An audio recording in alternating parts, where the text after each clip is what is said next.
क्या अमेरिका की राजधानी वॉशिंगटन डीसी अब रहने लायक नहीं रही? क्या वहां क्राइम इतना बढ़ गया है कि उसे इराक के बगदाद से कंपेयर किया जा रहा है? और सबसे बड़ा सवाल, क्या अमेरिका के प्रेसिडेंट डोनाल्ड ट्रंप अब रातों रात हजारों बेघर लोगों को राजधानी से बाहर निकालने वाले हैं? जी हां, आपने सही सुना।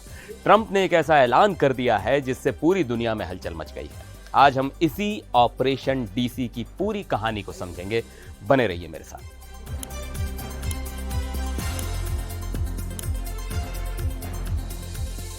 नमस्कार, मैं हूं सिद्धार्थ प्रकाश। तो हुआ यह है कि प्रेसिडेंट डोनाल्ड ट्रंप ने अपने social media platform truth social पर एक सीधा और सख्त आदेश लिख दिया। उन्होंने लिखा, the homeless have to move out immediately, यानी बेघर लोगों को तुरंत बाहर निकलना होगा। ट्रंप यही नहीं रुके, उन्होंने आगे कहा, हम आपको रहने की जगह देंगे, लेकिन कैपिटल से बहुत दूर, और जो अपराधी हैं उन्हें बाहर जाने की जरूरत नहीं। हम तुम्हें जेल में डालेंगे जहां तुम्हें होना चाहिए। अब आप सोच रहे होंगे कि अचानक ट्रंप को यह सब करने की जरूरत क्यों पड़ी?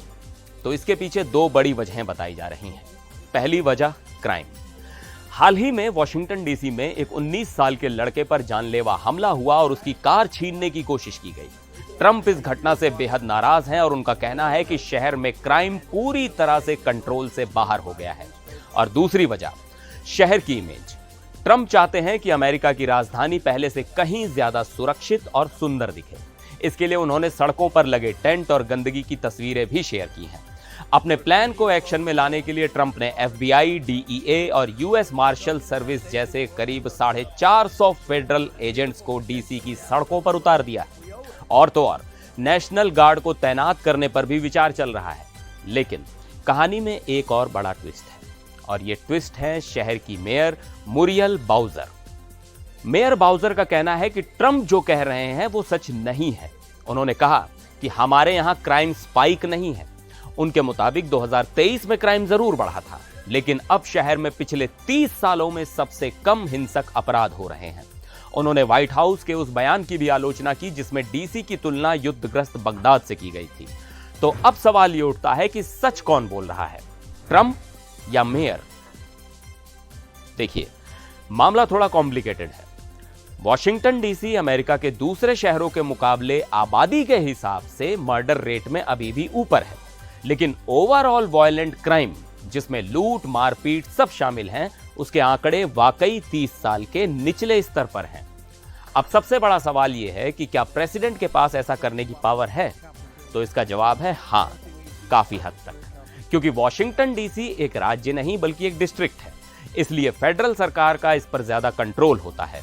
ट्रंप शहर की फेडरल जमीन और बिल्डिंग्स को कंट्रोल करते हैं। वो लोकल पुलिस को भी ओवरटेक करने की धमकी दे चुके हैं। हालांकि मेयर का कहना है कि ऐसा करना कानूनी तौर पर संभव नहीं है।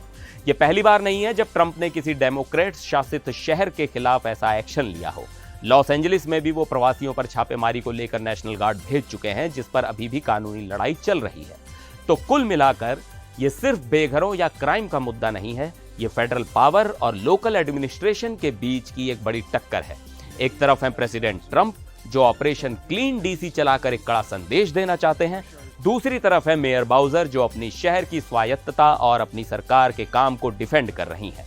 अब देखना यह होगा, क्या बेघर लोगों को सच में शहर से बाहर कर दिया जाएगा? क्या डीसी की सड़कों पर अब फेडरल एजेंट्स का राज होगा? आपको क्या लगता है, क्या शहर को साफ करने के लिए बेघर लोगों को बाहर निकाल देना ही एकमात्र रास्ता है, या यह मानवाधिकारों का उल्लंघन है? अपनी राय हमें नीचे कमेंट्स में जरूर बताइएगा। मिलते हैं अगले वीडियो में, तब तक के लिए नमस्कार।